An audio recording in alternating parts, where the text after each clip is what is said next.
Welcome to Sports Talk with Steve Jones, the daily talk show with the voice of Penn State football and men's basketball.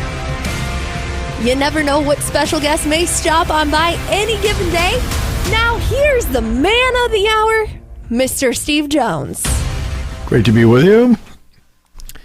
Last night, the Tigers beat the Yankees 3-2 in the Little League Classic. But again, it accomplished everything that you would want in today's sports because you have 16 Little League teams all there, and you have major leaguers, the vast majority of whom played Little League baseball. I'm not going to say every single one did, but almost all of them did. And they are interacting with them, not big-timing them. They're going over to South Williamsport, having fun with the kids, and then going into the stands after the game last night to spend time with them. That's what professionals do. Professionals do that, and those who are grateful for their place as to where they've been able to get do that because they're grateful and they understand their roots and where they came from. And that's why I've always given Aaron Judge a lot of credit. I mean, I can kid all I want about his postseason play. Yeah. Actually, that's more of a fact. But he's a professional. He's consummate. He's incredible. He treats, as I've said before, he's so well raised. You know, I want to give his parents a lot of credit. So well raised that he appreciates everything he has. Well, all of them are like that in terms of getting out there and getting with the young people. You have to remember, being the Little League World Series, these are teams from all over the world. So you have a segment there that just thinks Juan Soto's the greatest thing going because in their part of the world, Juan Soto is the greatest thing going. It was fun, for example, Matt Vierling, whose brother Mark played for the Spikes at one point. And Matt Vierling, when he was in the Phillies organization, began his journey at Bowman and made a phenomenal catch last night in his return to Bowman, to his roots. And it's one of the better things. You know, Rickwood Field was another great moment for baseball as well. They have picked out these great moments, whether it's the Field of Dreams game, which they're not playing at the moment, this, which is an annual event, Rickwood, which was incredibly well done. They're doing more of that than other sports are doing, allowing them to interact with young people. Now, look, as an organization, they botched up the minor leagues. Oh, yeah. Right? I mean, they botched it, completely botched it. And you can't take back the stupidity, and that is what it is. It is, I mean, anytime you were, so many bottom line decisions are laced with stupidity and not big picture. Oh, we can't do anything. We need to cut $1 million. Like, no, just hold on a second here. You'll get it back. Okay. You know, if you want to get 18 to 34s involved, you'll get it back. Well, what they did was they excited 11 and 12-year-olds last night, who will be fans of baseball the rest of their lives because they got to meet Aaron Judge. They got to meet Matt Vierling. They got to meet Juan Soto. They got to meet Clay Holmes. They got to meet people that they idolize. And it didn't matter what the outcome was last night. But that's what that's what baseball is. Okay, but in the world of humility and marketing combined in one, that's what you're hoping for. That kind of humility, right? That's why, for example, I think it was after the gold medal game, Like, look, there was some young fan wanted something for LeBron. He blew him off, and it's like, you don't want that. Mm-hmm. You don't want that. You're not bigger than the sport. Mm-mm. Okay? I always talk about the triangle. You can't have the game without the players. That's always when it's all strike or a lockout. Yeah. Right? Well, that's true. But you also can't have the game without ownership. Where do you think the money comes from? Oh, and what's the third part of the triangle? No fans, no game. Yeah. No fans, no game. They pay the freight in reality. No fans, no game. They buy the merchandise. They buy the tickets. Okay? They create the TV ratings. Mm-hmm. Well, last night was another, and they do this every year. So this is not just unique to the Tigers and the Yankees. The Orioles and Red Sox did it before. Next the Phillies year. and Nationals did it before Mets that. and Mariners next season. Yeah, Mets and Mariners, right?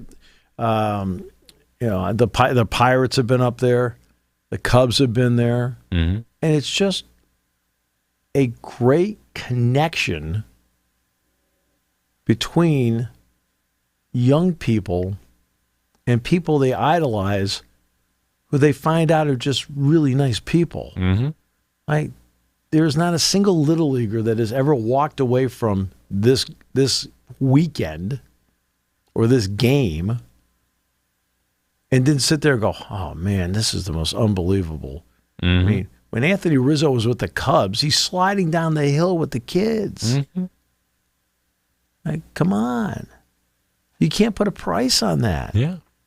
As to what it means to them acting like little kids and to little kids interacting and doing, quote, cool things with people they thought they'd never meet in their lifetime. Yeah. And Major League Baseball, especially in spring training, needs to do more of this. Mm-hmm. Like that interaction with the fans. I'll never forget 2003. I went to a Red Sox Pirates game at PNC Park, and it rained. And it was, and the reason that they were playing that year against each other was done deliberately because it was the 100th year, the 100th anniversary of the first World Series between the Pirates and the Red Sox. And during the rain delay, the Red Sox came out of the dugout. Pedro Martinez, Nomar Garciaparra was still with them in 2003. Manny Ramirez, David Ortiz, they all, you name them, they all came out. And they're signing autographs for all the fans. Pirates, one guy was sitting in the dugout. Nobody came out and signed. Nobody. And I sat there and I'm watching this. My seats were on the first base side and the Pirate dugout's on the third base side. And I'm watching this happen. I'm not going to get out. I could care less if I get anybody's autograph. Right? I'm sitting there watching this. I'm thinking to myself, the team on the right has all the stars. The team in the first base dugout has all the stars. Okay? And instead of acting like stars, they came out because the Red Sox rarely go to Pittsburgh. Yeah. And they're signing all this stuff for people. The Pirates, who play there every day and need to get people interested in them, sat in the clubhouse. Now, this is 21 years ago. Okay, so I'm just saying. But that's what you need to do. Yeah. I mean, Cal Ripken Jr., after he broke the record for consecutive games, was at the ballpark, I believe, until 2 or 3 in the morning, signing for fans. Is it a pain in the neck? Sure. But did he feel it was an obligation and the right thing to do? Yes. Last season, we were leaving Mackey Arena. Who was there as the last player currently out on the court? Zach Edey. Zach Edey. He was there signing fans. Everyone else had left the arena. He was there signing everything for every fan. He was going one by one, making sure they got their moment with him and talking to them. And like that, I have such a high respect for that. Right. And there are certain things that certain sports do where I love that, the fan interaction, because I believe it was 2019, the Mets made their way to Syracuse because that's the Syracuse Mets played. They wanted to come and do spring training, and they did it in the Carrier Dome. Like, they did their spring training, their practice in the Dome, and it was DeGrom and all these players were just having a toss, doing a practice literally on the turf. Fans were all in the lower bowl. They were coming up. They were signing different things, going back, doing practice, like rotating pretty much. Everyone doing everything. Every person, every fan, everyone got something signed by some player or some person because they made time. Each player made time to go up to everyone, interact, talk with them, sign some stuff, have a good time because they understand that, like, these fans in Syracuse may not be able to see them every single day. It's a brief connection. It's a very brief connection. Or when I got to go to a match last summer in Philadelphia for the Premier League, they brought a bunch of teams over for a summer series. They keep doing it all these years.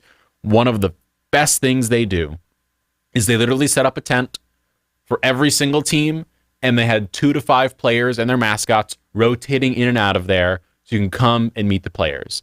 And this may seem like a very tame thing to do, but it's one of those things, especially with big teams, the professional teams. If you're in the MLB or NBA, or if you're in the Premier League, like, athletes feel like almost ethereal figures for us. They don't feel like they're real people sometimes, but you get to meet them and talk to them and converse with them.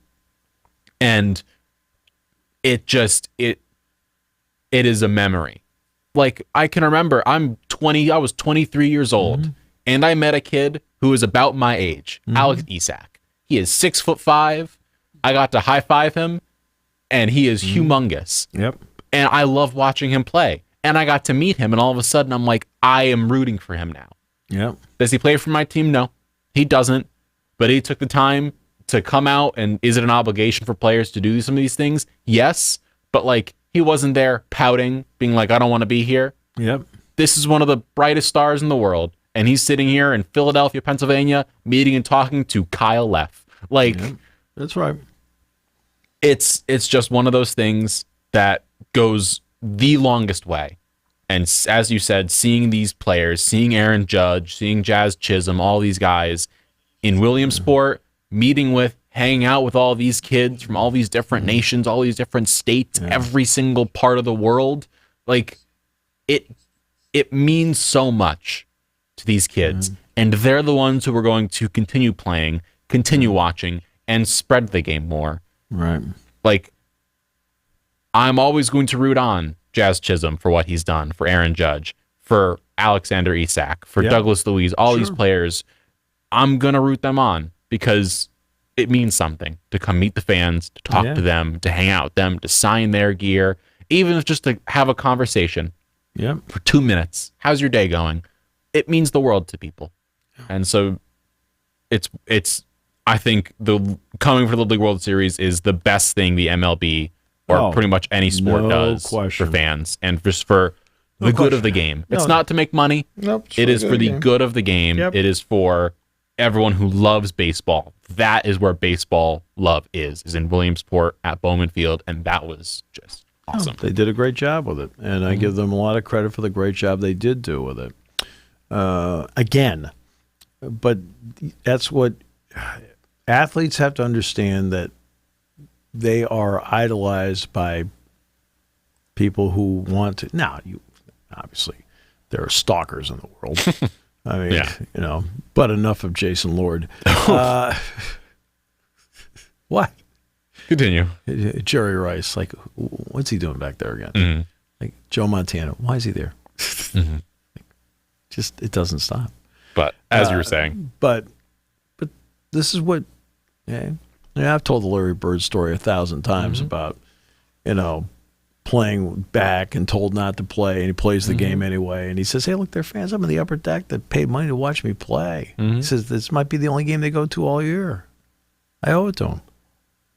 Well, that's actually the attitude you need to have. You owe it to them. They paid the money.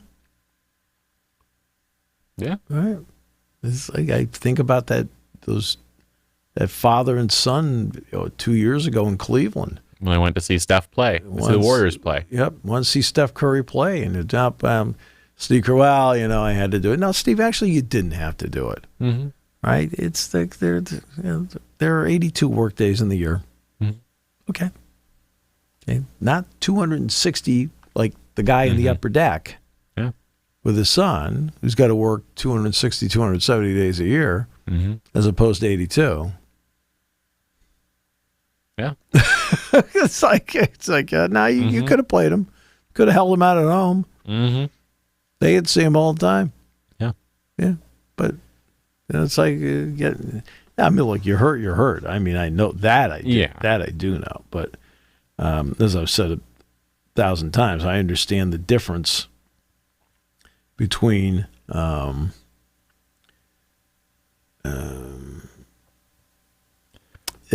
between hurt and injured. I mean, I see it all the time. Yeah.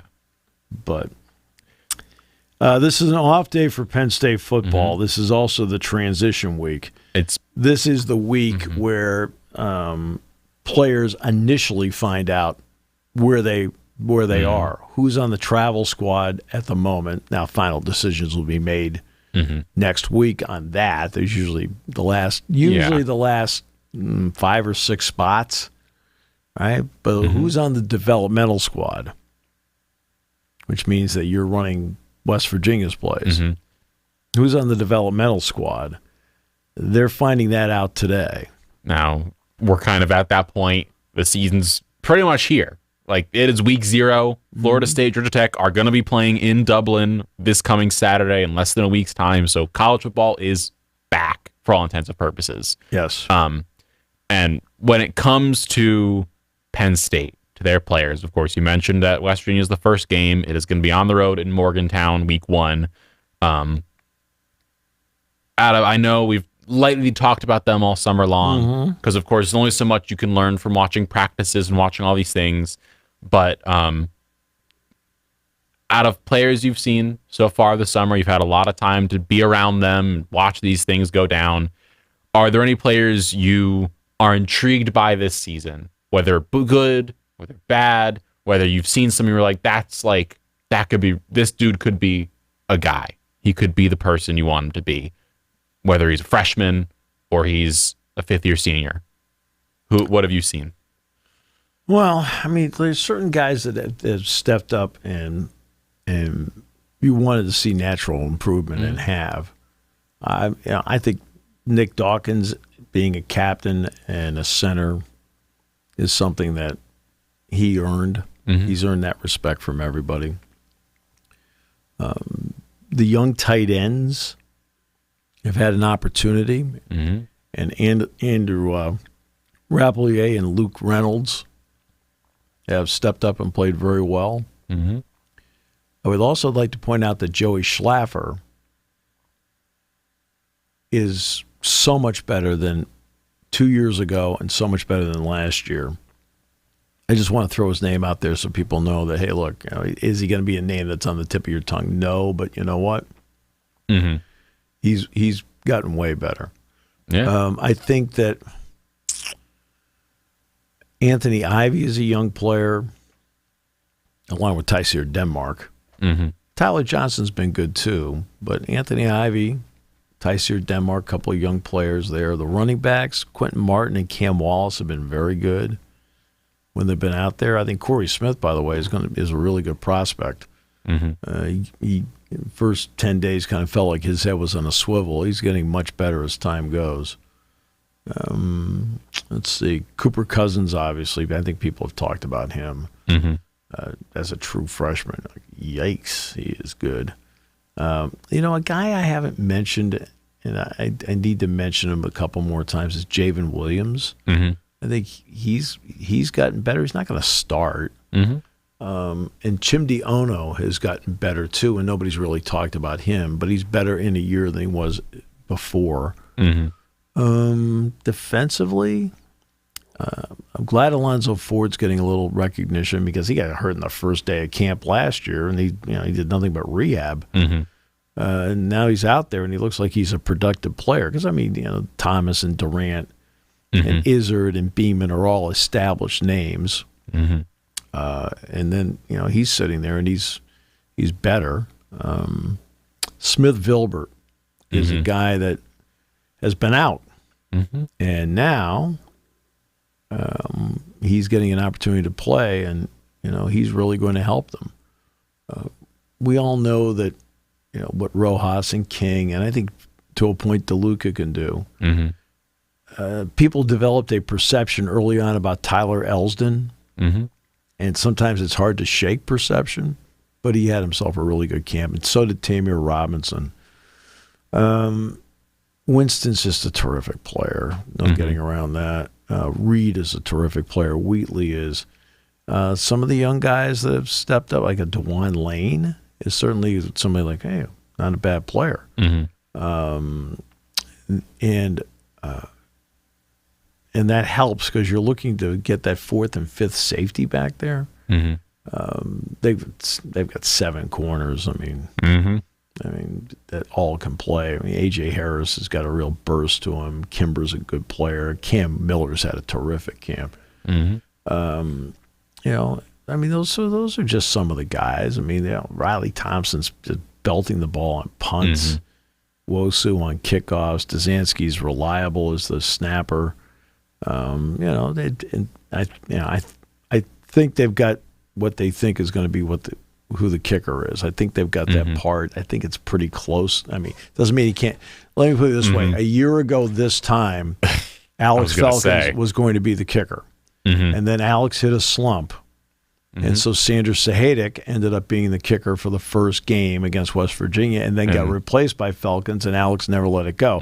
So you don't know. That's one thing. We'll just kind of let that play out for the next couple of weeks, and then let's see how it plays out in a game. But I think they have a feeling now as to who their one probably is. Yeah, that was a fun first game. It was definitely a time. Well, I mean, you want to see how it plays out. I want to give that a couple more weeks. That could be one going right up to next week. I mean, there's going to be one of them is going to be declared as a 1. Yeah.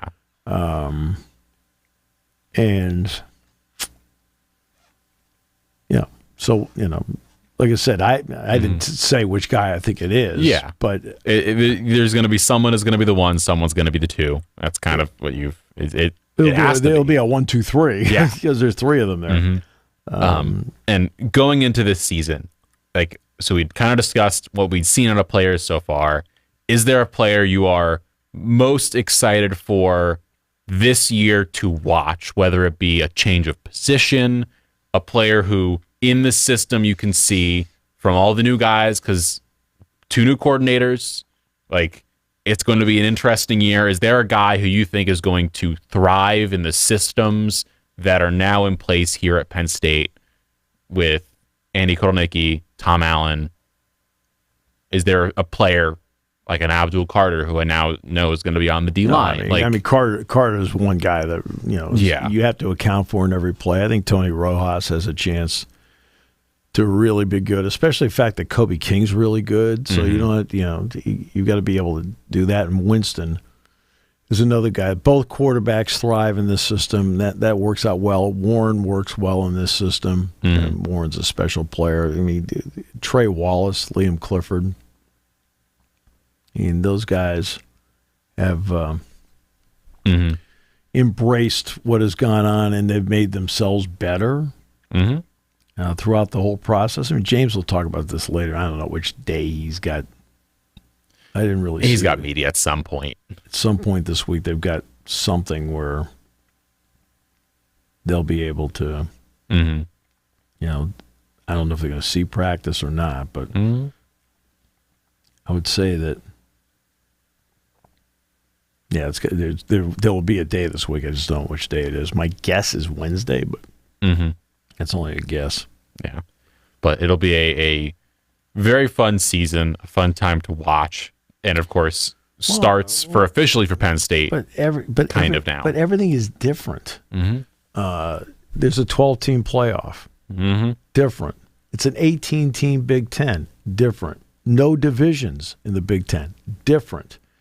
And I think all we can do is guess as to how 1 through 18 plays out. All we can do is guess as to what the criteria that the committee will use to put teams 5 through 12. I mean, we're all going to have to find this out together. I mean, anybody who thinks they, quote, they know, no one knows. Nobody knows. And I want to, speaking on the playoff, I want to talk about this just because I think people hear 12-team playoff and go, okay, cool. What does that actually mean? Because the schedule, for all intents and purposes, has been thrown out the window for what a normal college football, quote-unquote, postseason looks like. So Penn State's final game is going to be November 30th, if I'm not mistaken. Yes. Regular season Maryland. Against Maryland here at home, Thanksgiving weekend. Right. And the week after that would be the Big Ten championship game. Is that correct? Yes. Would it be the week after? Yep. So it'd be the 7th or 6th or whatever that date is. The first round of the playoff. It'd be the 7th. 7th? The first round of the playoffs will then be the December 20th, 21st. So teams would have 2 weeks to prepare for that game if they are to make it. If they're in the championship game. In other words, you can be a team that plays on the 30th, but you're an at-large team. You got 3 weeks. So if you play, let's say... But I would like to also say that the teams that are highly ranked that are in the championship game and don't win, if they're highly ranked going into the game, they should not be penalized. To me, now you can be a team that's, it turns out you're in your championship game, you're 9-3. You're like, okay, and you're out on the outside looking in, and you lose the game. Well, no, you weren't going to be in anyway, so you're out. Yeah. But you could have a game, for example, Alabama, Georgia, championship game, and Georgia's 1 and say Alabama's 5 because of SEC bias. Let's be honest about it. I'm trying to think what network has the rights to all their games. I wonder. But and Georgia wins the game, and say they win the game by 17 points. Well, does that mean Alabama's now 13th? All likelihood they're not, but they're going to fall back. Now they may fall back to the point where on the road, they're not going to fall out of it. Just getting to the championship game is not enough to get you in unless you've already established a great record that gets you in. Because remember, it's the conference record that gets you in to the championship game, not the overall record. Yeah. You could go through your non-conference, and in the SEC, you could be a 2-2 non-conference team, and you ended up being a 7-1 conference team.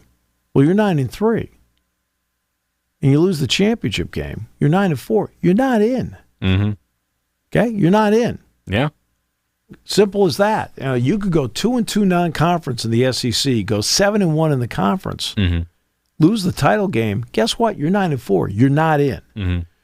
But then you take the scenario of, okay, 2 teams going head to head. One's 11-1, the other one's 10-2, or they're both 11-1. Well, you're both going to get in. And this season is, I think, not only is the playoff changing, but as we've discussed all summer long, something called teams moving and changing conference has happened. And as we've very happily talked about, there is no more East-West. Yeah. There is no more inner thing split. So the SEC is not split anymore, I don't believe. No. The Big Ten's not split anymore. Nobody's split. Divisions are gone. So it is going to be the 2 best teams in each conference via record playing in the tournament. And you may have rematches. Yeah, and you may have rematches, but we're not going to get that like, oh, Georgia's going to get in every season in the SEC purely because they just exist. That would feel like happened a lot of the time is them and Alabama would play or them and LSU would play. Well, I mean, the SEC East has always been traditionally the weaker of the 2 divisions. And in the case of the Big Ten, Iowa always just kind of automatically got a pass in. Iowa and Wisconsin got passes in. And all of that, they're out the window now. It is now going to be the 2 best in each of those conferences where a lot of these teams in this 12-team playoff are going to be decided. And now finally we can have a real game, and it'll actually mean something. Well, see. I think at some point you need to go to a 16-team playoff. Mm-hmm. It'll happen. It's kind of an inevitability. And I don't know as if you need a conference tournament, a conference championship game. The money to go to 16 should be able to make up for not having the title game. Yeah. Networks love title games. Conferences love the money from the title game. You need to make up for that in doing this. Now, the 20th and 21st, that weekend, one game is going to be on Friday the 20th. 3 games are going to be on the 21st. And then the next set of games are on the 31st and the 1st. One game on the 31st, and then 3 on New Year's Day. And then the 8th and 9th, which is a Thursday, Friday. It's 9th, 10th. Or 9th, 10th, a Thursday, Friday. Because they can't go opposite the NFL playoffs. Yeah. And then the championship game is going to be on Monday, the 20th. Yes. So we are now getting into college football is going to wrap up. I believe it's going to be like... Well, college football is going to wrap up deep into the second semester. Yeah. And that's schools. And that is going to be the 20th is probably going to be what? During the AFC and NFC championship game period? Or they're going to be the week of, kind of? No. They're going to be around there. I think the AFC NFC championship game is going to be the week after. Going to be the next week. That's a Sunday because the Super Bowl is the second. It's going to be just after the divisional round. So they're going to be going into the conference championship weeks for each division. Just checked real fast because I was like, I have no idea. So the 18th, 19th. Every time I turn around, divisional. I get doubts. I never doubt you. I just wanted to confirm. I'm here to confirm facts, Steve. As you know, I'm a stats man, and I do calendars. Brutal. But it's going long now. It's going long. It's going to be... Well, that's been my complaint about the high school season. My complaint about the high school season is that this year, for example, the regular season ends at the end of October. What? When I mean end of October, I'm talking about the weekend of October 25th. I think October 25th is the Friday. Yeah. Right? It's the Friday before the playoffs start. There are certain, and we'll take this for high school for a moment because this does not apply to the college football playoff, where you have 8 teams that are allowed to be in the district tournament. 8 teams. No. Okay? Eliminate a round. 4. And if I see any teams in there that are under 500, you have not earned a playoff spot at under 500. You haven't earned it. Well, the point system. I don't want to hear your point system, please. I don't want to hear about it. Okay? You're under 500. We gave you 10 weeks. You didn't earn it. Shouldn't be in.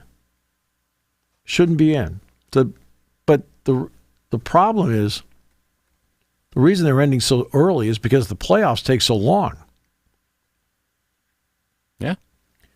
So they're trying to end it in December, a week earlier than they used to. So they're starting a week earlier and they're ending in October. High school football should not be ending in October. If it's the first week of November, whatever, but you should be playing in November at some point.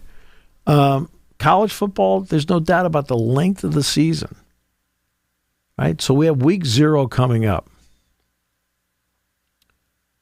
Something I would propose, and I would propose this in the NFL. If the NFL goes to 18 games, my proposal would be 2 bye weeks. You've got to give players recovery.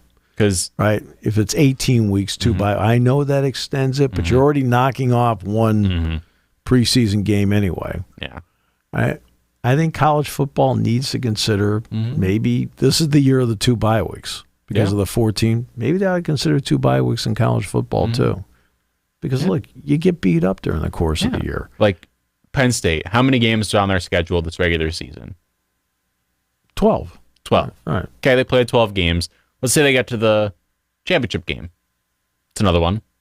Let's say they get the 5th seed. So they don't crack top 4, for whatever reason, they would Well, they would. you'd have to lose the game. You win the game, Yeah. you automatically get a. It's an automatic thing. So let's say they lose it, they get 5th. That means they play in the first round. They could play 17 games. Play 17 games. It's going to be a lot. Right. It's going to build real fast. So, and it's a long road, and and the year is already a long road to begin with. Winter workouts, spring practice, off-season workouts, some OTAs, training camp. I mean, training camp is like started at the end of July. Now, why did it start at the end of July? Well, when they knocked off two-a-days, which is the right thing to do, they didn't take practice days away. They just extended training camp. So it's long. Yeah. Right? And they haven't even played a game yet. They haven't played a game. All right. And now you're finally getting to the point where games are going to be played. Now you've got the game in Ireland, Florida State and Georgia Tech, where if they switch quarterbacks, Florida State would rout them. Haynes King, I think, is a better quarterback than DJ Uyunglele. Doesn't have the big name, but Haynes King's a good quarterback for Georgia Tech. Very, very good. If they switch quarterbacks, it would be not a game. This time, King will keep him in the game. That'll be interesting to watch. And I'm anxious to watch that game because I just want to watch some college football. I want to watch something meaningful besides Justin Fields and Russell Wilson pretending they're playing. And the playoff part is new, and I think it's exciting. You may still end up with the same 4 teams you would have had anyway, maybe. But you could end up with something, okay? What makes the NCAA men's basketball tournament exciting is St. Peter's can beat Kentucky. That's what makes it exciting. Now, in the end, does St. Peter's make the Final Four? No. 9 times out of 10, 4 names make it. Now, when UConn won it 2 years ago, no, it was Florida Atlantic. But Miami. UConn is a name. Right, but the other 3, We're not. no. Okay, San Diego State, Florida Atlantic, Miami. It's like, okay, this is not exactly. And the ratings showed it. Right, a little bit better caliber this year. But usually, because the fans will sit there and like, this is great. Florida Gulf Coast won. They beat Georgetown. Florida Gulf Coast beat San Diego State. Great. And then you look at the ratings for the Sweet 16, who has the lowest rated game? Florida Gulf Coast. It's like, okay, hey, I'm glad you guys did as great as you did, but like, where's Kentucky? Where's Duke? I want to see where's North Carolina, right? And then there's like 3 people that want Syracuse. Ow. What? Had to hit me where it hurt. Had to hit me where it hurt, Steve. That's the way it goes. But they want to see chalk at some point, like bigger names. College football has not had that. The single biggest upset, without question, of the 14 college football playoff year was when a 4 beat a 1. Ohio State beat Alabama in the Sugar Bowl. Yeah. That's your biggest upset. All right? And Ohio State won the national title that year. They haven't had one yet. I mean, TCU got in. Actually, got crushed in the championship game. Cincinnati got in, non-competitive. Notre Dame inexplicably got in twice. And to their credit, were non-competitive in both. Yeah. Right? Now we'll find out in this that maybe you get a couple of upsets. See, when you think about the NFL playoffs, so many of the great, wow, are not in the Super Bowl, not even in the NFC and AFC championship game. It's in the other games. You sit back and go, oh, what a great moment that was. All right? What a great game. That's where some of the upsets have occurred. Yeah. Right? And that's what this tournament needs to have happen. Like that opening weekend should be dynamic. Home field, right? Sold out crowd, passion. You're going to find a team that's going to go on the road someplace and win a game. Everybody's like, wow, it's an upset. Right? What upsets occur in the college football playoff? What, TCU beat Michigan? TCU changed all their signs.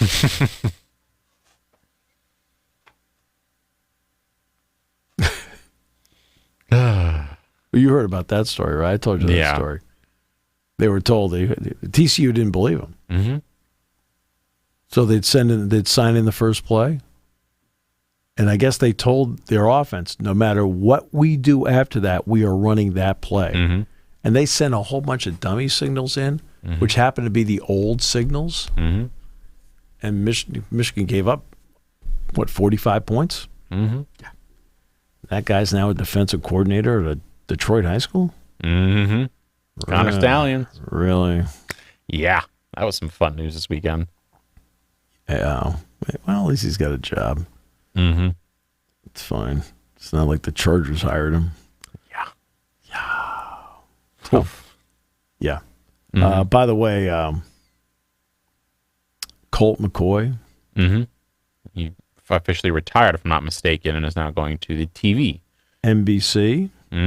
He'll do a couple of Big Ten games, but the first, which includes him doing Colorado, Nebraska on September 7th. So there you go. There you go, Colt McCoy. I believe this officially aired this morning. Tua Tagovailoa did an interview with Dan Le Batard on his show, and he stated pretty much that he felt like he didn't belong as NFL quarterback under Brian Flores, and that McDaniels had to train it out of him over 2 seasons. He said, his quote was, "To put it in the simplest terms, if you woke up every morning and I told you, you stink at what you did, that you don't belong doing what you do, that you shouldn't be here, that this guy should be here, you haven't earned this right, and you have to have someone else come in and tell you, dude, you are the best fit for this, how would it make you feel listening to one or the other? You see what I'm saying?" Right. That is rough. That is really, like, no one wants to hear every day, "You're not good. You're terrible. You're awful. I don't want you here. I want some other dude here." Jason Lord comes back every day. Oh, I think the world of you know that. Yeah, I'm kidding. I know. But it's something that we haven't that has not really been explored, is the deal with Tua and Flores, because that was something that wasn't really touched on at all. All right. Well, let's start with this. Number one, Tua is a young quarterback when he's playing for Brian Flores. Yeah. Okay. He doesn't know the speed of the NFL at that point either. So this is not the Tua that you see today. That is a very good NFL quarterback. Not a great NFL quarterback, but very good. And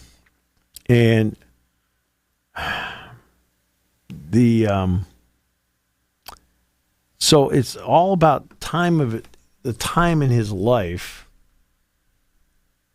But a coach who's more of a defensive-minded coach that may not really know how to handle a quarterback.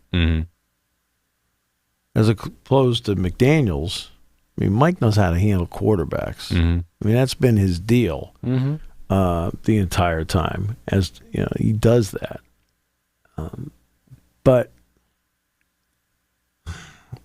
so I think it's a combination of age, not being up to speed on the NFL game, which is difficult for any quarterback to do, and a coach that is a defensive-minded coach that doesn't have a good handle on how to handle quarterbacks and also maybe the individual psyche of said player. And for those wondering at home what was going on in those 2 periods, so his rookie year was 2020, his first season with Flores. He was replaced twice in fourth quarters by Fitzpatrick. And then in 2021, that was Flores' final season in Miami, and that was the full year where he had to, there was the Deshaun Watson trade rumors flying around. Sure. And Miami was the center of that because there was rumors of, you swapped Tua and value for Deshaun Watson, and that trade happens. There was rumors that it had been happening. How good was Tua when he was playing? Yeah. He got replaced in part because of performance. Now, maybe he's not getting any kind of support from his head coach. I understand that. But he's also just a rookie. Yeah. All right? And the one thing that Tua doesn't have going for him, that Caleb Williams does have going for him. Mm-hmm. If you watched any of the highlights, and that's about all I could. There's no way I sat there and watched the Bears play. I don't even know who the Bears play. I think they played like the Raiders or somebody. I don't know. Whatever. Okay. Well, he ran for one touchdown, and then he scrambled and made some pass play to Rome Odunze. He also had one where he scrambled and Odunze was out of the end zone. Right. But Caleb Williams can move. Tua's never been able to move, and it's all. And remember, too, he also was coming off that hip injury when he was at Alabama when he got hit in that Texas A&M game. He's never been great moving to begin with. His comp has been Drew Brees. That's been the comp for him. And Brees was never the most mobile quarterback. He could do some things, but he was a pretty pocket quarterback. So now he's in a better system with Mike McDaniels. He also has Tyreek Hill, which he didn't have early on. And when you're going in, there's a learning curve to this thing. C.J. Stroud, to his credit, went out last year and played really well. How well did Bryce Young play? Didn't have a lot of great talent around him, and he's like, he's running for his life most of the time back there. Yeah. I mean, the speed of the game is completely different. That's why I think, as mystifying as a lot of people have been about Michael Penix, and not because they drafted Penix, but because Penix is 24. Okay? It's not like they drafted the 21-year-old Michael Penix and like, hey, let's let the kid grow a little bit here. Right? Jordan Love's now ready to play. Yeah.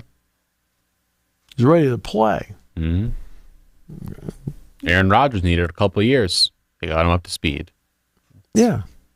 Well, Rodgers is interesting because he's been doubted his entire career. People don't realize all this stuff. Yeah. When he came out of high school, you know how many offers he had?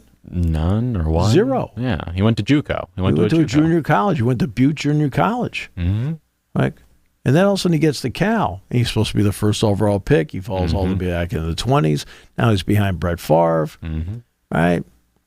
Well, finally, when the door opened for him to play, he played. And he played great. Right? But he had time to do it. He was not thrust into the first game. Right? So everybody has a different learning curve to it. And maybe for Brian Flores, there was a learning curve as a head coach. As a quarterback, there's a learning curve for Tua.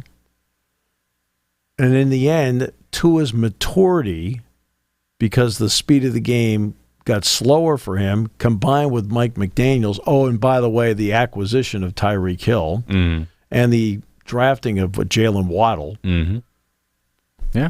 Suddenly out of nowhere, they've got this speed team that can play and a quarterback that has decent accuracy that can make it happen. I mean, what doesn't Tua have to do in this offense? He doesn't have to scramble around a lot. Right? And that's what you look at Caleb Williams. He's running all over the place trying to make plays. Yeah. But regardless of the changes, all these things happening, we're not in the building. We're not in Miami every day, so we don't know exactly what was said.